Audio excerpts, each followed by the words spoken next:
Good afternoon, Dr. Randy. Welcome to our weekly podcast. Hi, Ryan. Welcome to you too. It's been nice to be able to connect with you every week and be able to reach out to our audience every week with this information that you have here. This one's an interesting one, as you said, and it's titled, Is It Ever Okay to Love More Than One Person at a Time? And I'm assuming it's romantic, right? Yes, it's romantic. I didn't know whether to put romantic or intimate or just to tell people because sometimes it's emotional, sometimes it's physical or sexual, sometimes it lasts a short time, sometimes a long time. But but the reality of it is much more common than people think because there's a myth that you should get all your needs met in one relationship. It's really a myth because people have loved sequentially many different people with all of their hearts Mm-hmm. at the same time. So it's not that it's not possible to love more than one person. People just usually don't do it simultaneously. And that's what makes it more difficult, and they can't always control that. So I thought, well, let's talk about how that happened, because the people who've come to me pretty much are already in a second relationship at the same time, and they're really conflicted. Believe it or not, one of the times it happens a lot is at reunions, high school and college reunions. People have had a first love all through high school and haven't seen them for a long time, and they've each gotten married and come back together, and then they go to a reunion when they're 50 years old, and this empty nest syndrome, the kids have left, and all of a Mm-hmm. sudden that heartfelt connection just Mm-hmm. explodes. And I've had in my own, I wrote an article about this in my own practice, 9 people who have left their families to go back to their original loves. And it's been a really difficult process, but they've ended up, they just can't imagine being together. Then there's that wonderful movie, Same Time Next Year, where they came to each other once a year and shared a whole lifetime together. But when it came time at the end to actually be together, they didn't really want to be full time together. But you know, there's lots and lots of reasons why people get involved in these kind of things, but they're always problematic, heartbreaking, conflicting for a lot of reasons. First of all, there's only so many resources to go around. Time, money, availability, finances. There's just so many resources to go around. You have a lot of other things going on in your life, and a new relationship added to what you've already got requires the distribution of the resources, and that's not always easy to do. I mean, sometimes you don't have time, or you have small children, or you have a job or 2 jobs or whatever it is, and so it becomes a sort of a hidden sort of a pleasure, sort of a tryst. And those things, of course, make you believe you're going to get everything in that relationship, when of course it's not real, because of the kind of darkness of it and the hiding of it.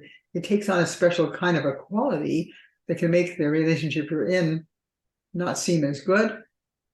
And then all of a sudden there can be problems there. And there are people probably that do this on a regular basis and they don't have any conflicts, but most of the people I've talked to are in therapy because they're in conflict, emotionally, morally, but they don't know how to give it up because it's become so important to them to sort of bring back an aliveness they sort of have lost about themselves, to feel emotionally and physically desirable again, that maybe they're not getting in their primary relationship. But most people are more morally conflicted. I'm not talking about serial infidels. That's a whole different issue, a whole different subject. I'm talking about people who come to me in real conflict. They don't want to hurt anyone.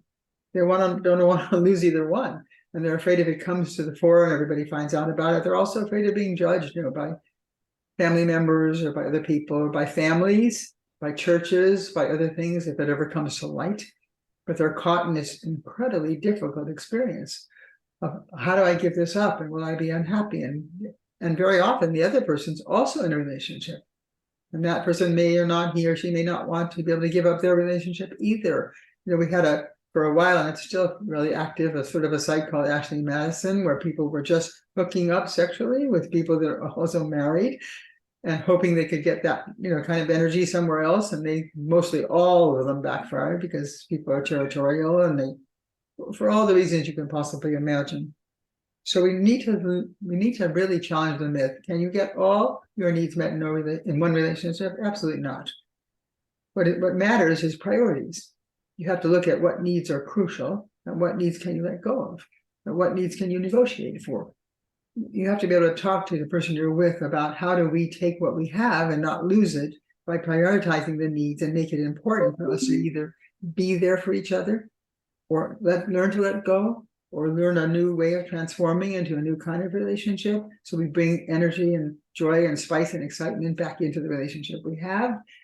If you have a good relationship with the person you're with, your primary relationship, before you seek it elsewhere or vulnerable elsewhere, it's wonderful to say, look, we're losing some of that connection we have together. And my priorities have changed. Maybe at one time they were all little kids and now my kids are all in school and now I want to have more time with you, but maybe you are now getting a second master's degree or you're off doing something else, and timing, they keep missing each other over and over and over again.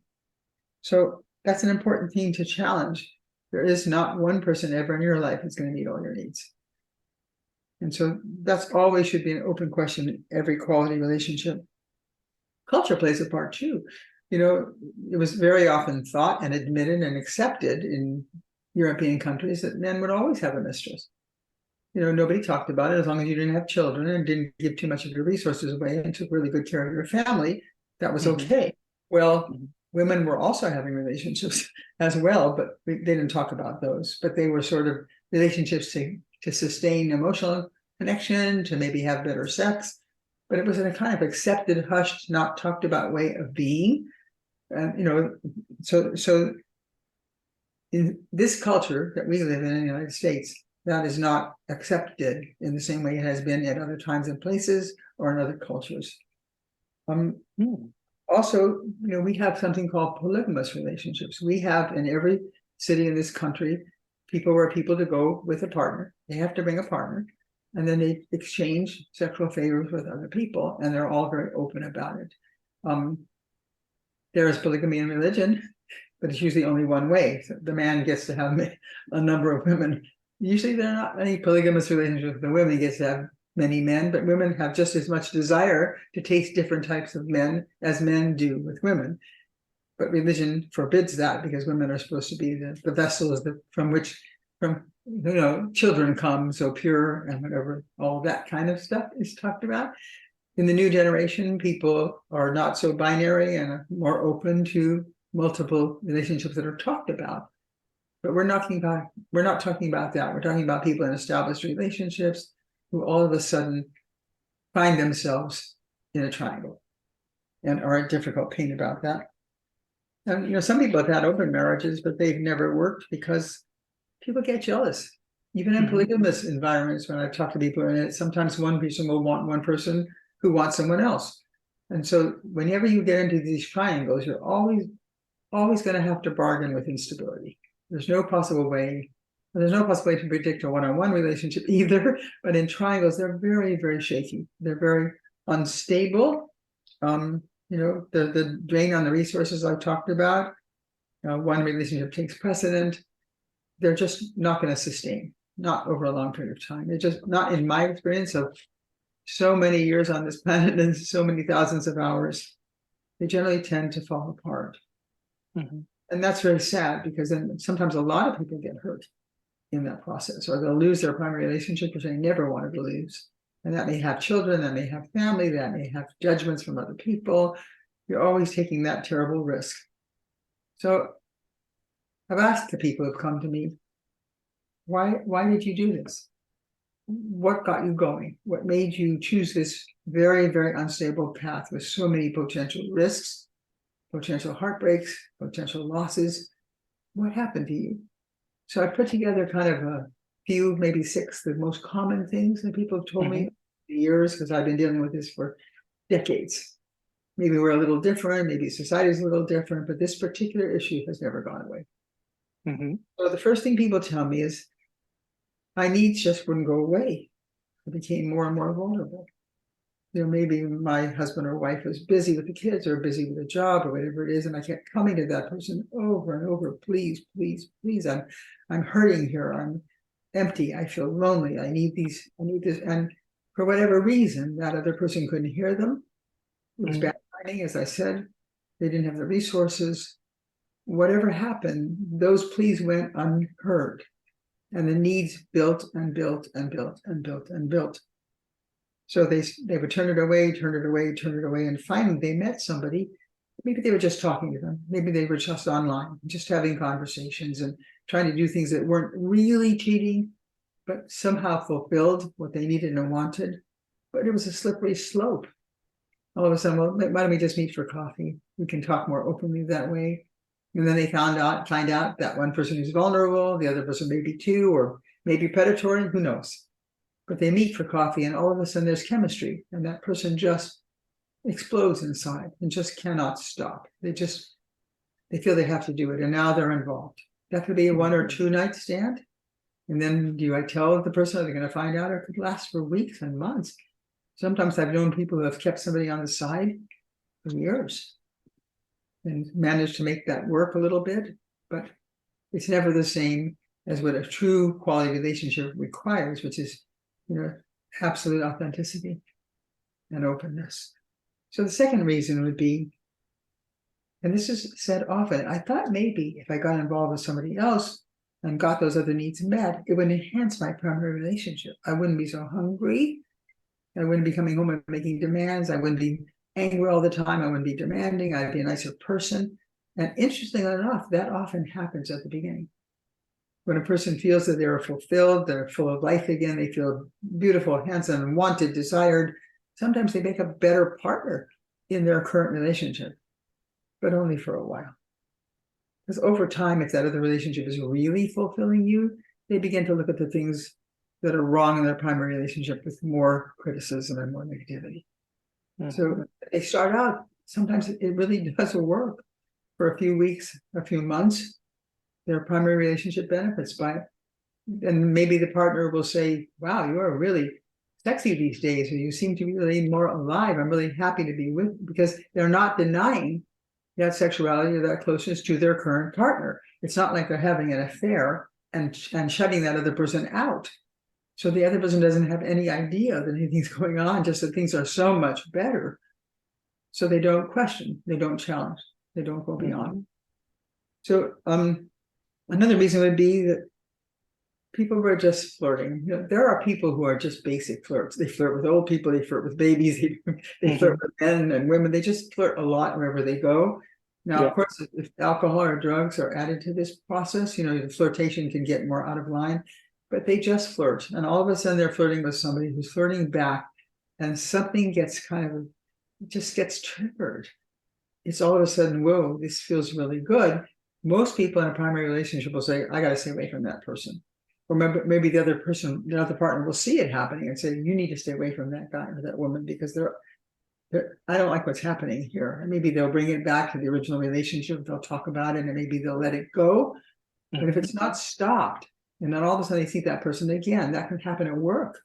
It can happen if people are going back to school. It can happen when people travel with a friend of the same gender. They'll go away, and all of a sudden they're in a new environment. It's very exciting. It's very different. And flirtation begins, and it just gets out of hand. It just gets out of hand. Now they can't leave that new relationship because it's become too important to them, and they obsess about it, and they think about it all the time. And all of a sudden now we have that broken, messy triangle. The fourth is kind of interesting because it's a little more self-serving.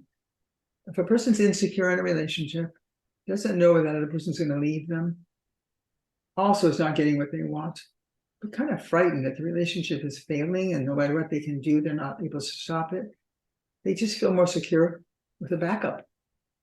Maybe if I have somebody behind that wants me and knows me, I know I'm attractive, I know I'm in love, and I'm in great shape because of this other relationship. I've gone to the gym, lost weight, read new books, I've awakened myself. So now maybe I know there's a backup, maybe not this person, but now I know that I can still do that. I have the ability to attract people. So I'm not so insecure in the relationship I'm in. Now that could be a rationalization, but sometimes it isn't. Sometimes doing that has given them a power and a confidence and a strength that they didn't have before.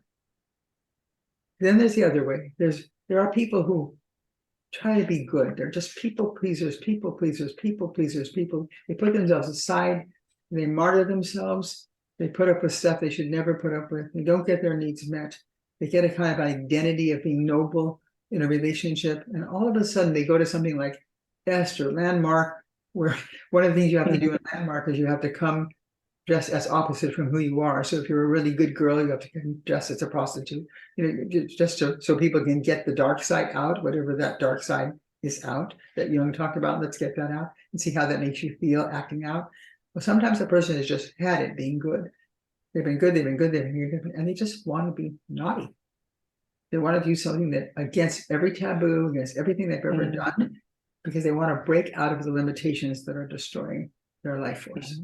And of course, these are the people that are incredibly naive, almost always get themselves in trouble, because basically they're a really good, caring person who would never do that, and now they're in completely uncharted territory, and they're so vulnerable and so naive, and so easily taken and used by other people because they're out of their comfort zone. And so predators are very often, male and female, attracted to a person out of their comfort zone. And so this is the one where people generally get the most wounded and the most hurt and the most distressed. But even interestingly enough, when they've had a good relationship in a primary relationship, sometimes we can get over those things because the other person understands that it was just breaking loose and begins to support that person having more options to be more of all of who they are rather than who they were trying to always be for someone else. Right. And the last one, there are people that have been hurt and hurt and hurt and hurt in relationships, whether it's their fault or the people they choose or circumstances or whatever. They're really, really wounded people. And deep inside, they don't really believe in any relationship's going to work long term. Nobody's going to stay with them. They're not going to be able to be in love. It's determined to fail anyway, in any way. They're accepting that the religion, they won't tolerate it. They just are kind of cynical and a little pessimistic. So if something comes along that's something they can do that maybe it'll make them happy for a short time, they just do it because their deeper belief is that it's never going to happen again. What the hell? I'm just going to do this because in the moment maybe I'll feel less distressed or upset or cynical. So those are the reasons that mostly the people I see give me. I mean, there are probably hundreds more. And I have compassion when these people come in because they're torn apart. They come into therapy because they need help. They need to understand what caused this, what created it, why they are doing what they're doing, how they can get out of it, what's the best way to make everything better inside themselves. Do they actually need to talk to a partner about it? Maybe, maybe not. Maybe this was a lesson they just had to learn. Maybe even they saw it when they were children.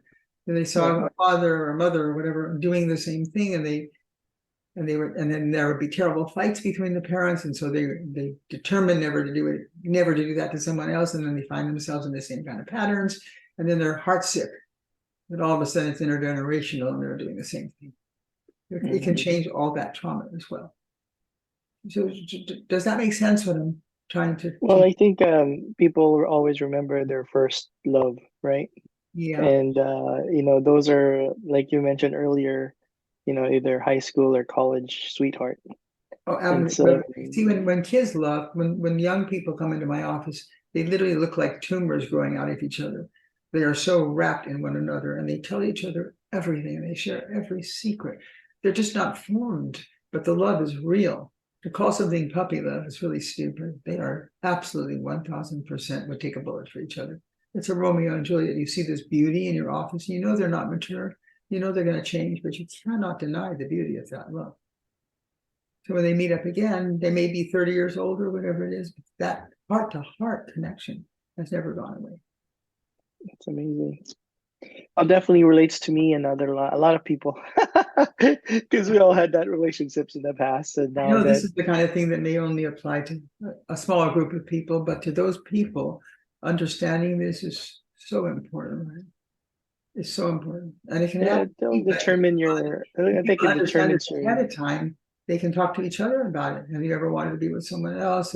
Are we enough for each other? They can get this out in the open a couple before something like this happens, and actually stop it from happening. Wow. Okay, we're gonna post this and see. And again, where can they find your information, Dr. Randy? Okay, and we'll get together next week and we'll do another one. Yep, and they can find you your website, Ranty Gunther. They can call, they can write to me anytime, critiques, questions, subjects they'd like me to talk about. And that's Randy Gunther, one word, lowercase, Randy with an I at cox.net. I also have, they can listen to these podcasts at Randy Gunther YouTube. I think we've got about 12 or so. We'll get a bunch more done. Yeah. And they can also get on my site that has all of the 260 articles I've written for Psychology Today Online, sorted by subject, and that's relationshipsactually.org. Love your comments, of course. Great. Thank you. And we'll see you guys next week. Okay. Bye-bye.